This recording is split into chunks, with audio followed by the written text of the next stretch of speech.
Capítulo 41. 2 anos se passaram. Um dia, o rei do Egito sonhou que estava de pé na beira do rio Nilo. De repente, saíram do rio 7 vacas bonitas e gordas, que começaram a comer o capim da beira do rio. Logo em seguida, saíram do rio outras 7 vacas, feias e magras, que foram ficar perto das primeiras vacas na beira do rio. E as vacas feias e magras engoliram as bonitas e gordas.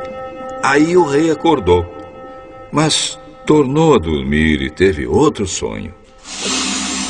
Desta vez ele viu 7 espigas de trigo que saíam de um mesmo pé. Elas eram boas e cheias de grãos. Depois saíram 7 espigas secas e queimadas pelo vento quente do deserto. E elas engoliram as 7 espigas cheias e boas. O rei acordou. Tinha sido um sonho. De manhã ele estava muito preocupado e por isso mandou chamar todos os adivinhos e todos os sábios do Egito. O rei contou seus sonhos, mas nenhum dos sábios foi capaz de dar a explicação.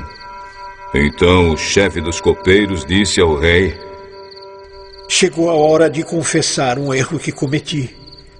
Um dia o senhor ficou com raiva de mim e do chefe dos padeiros e nos mandou para a cadeia na casa do capitão da guarda.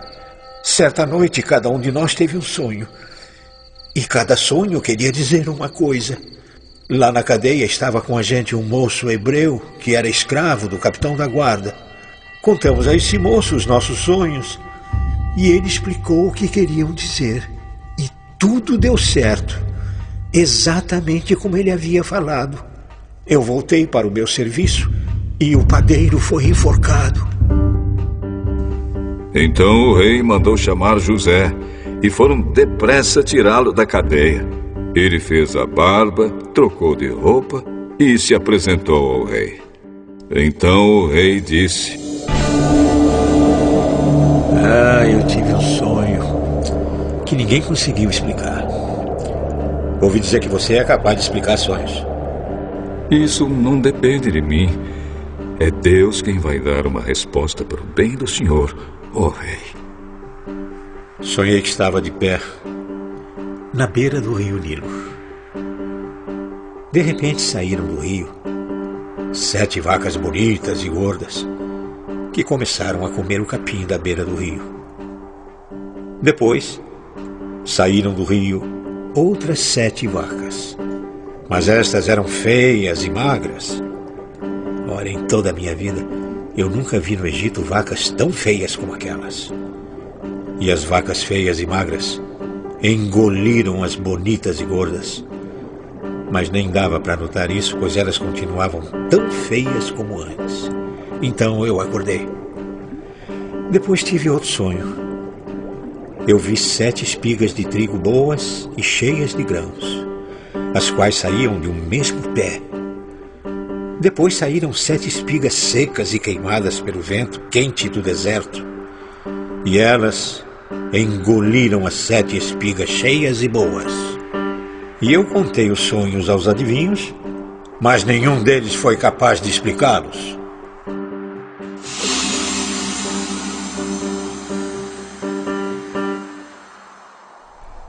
Os 2 sonhos querem dizer a mesma coisa.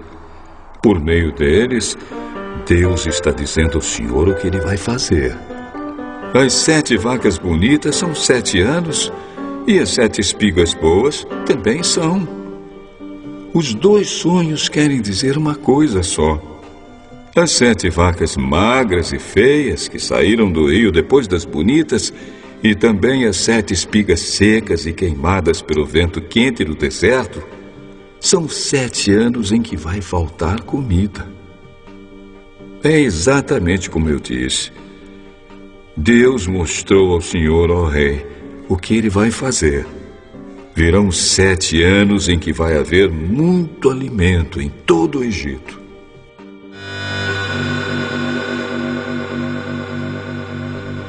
depois virão 7 anos de fome. E a fome será tão terrível que ninguém se lembrará do tempo em que houve muito alimento no Egito. A repetição do sonho quer dizer que Deus resolveu fazer isso e vai fazer logo. Portanto, será bom que o senhor, ó rei, escolha um homem inteligente e sábio e o ponha para dirigir o país. O rei também deve escolher homens que ficarão encarregados de viajar por todo o país para recolher a 5ª parte de todas as colheitas durante os 7 anos em que elas forem boas.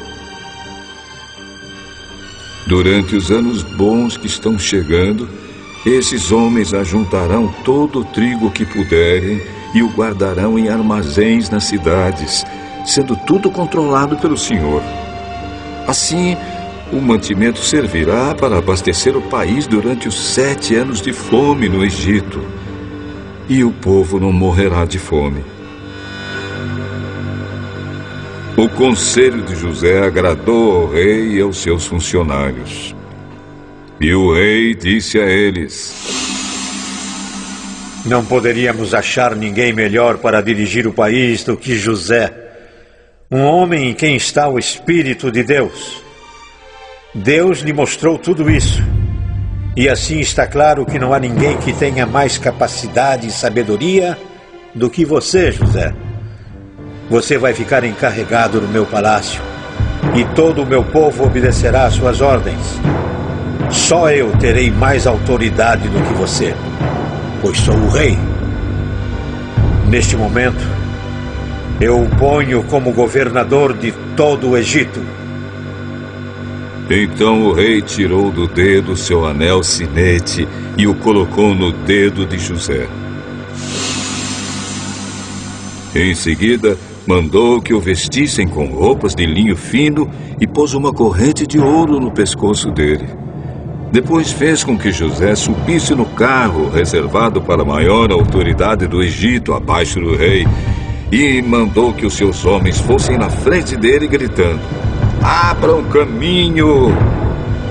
Assim, José foi posto como governador de todo o Egito. O rei disse a José: Eu sou o rei, mas sem a sua licença, ninguém poderá fazer nada em toda a terra do Egito.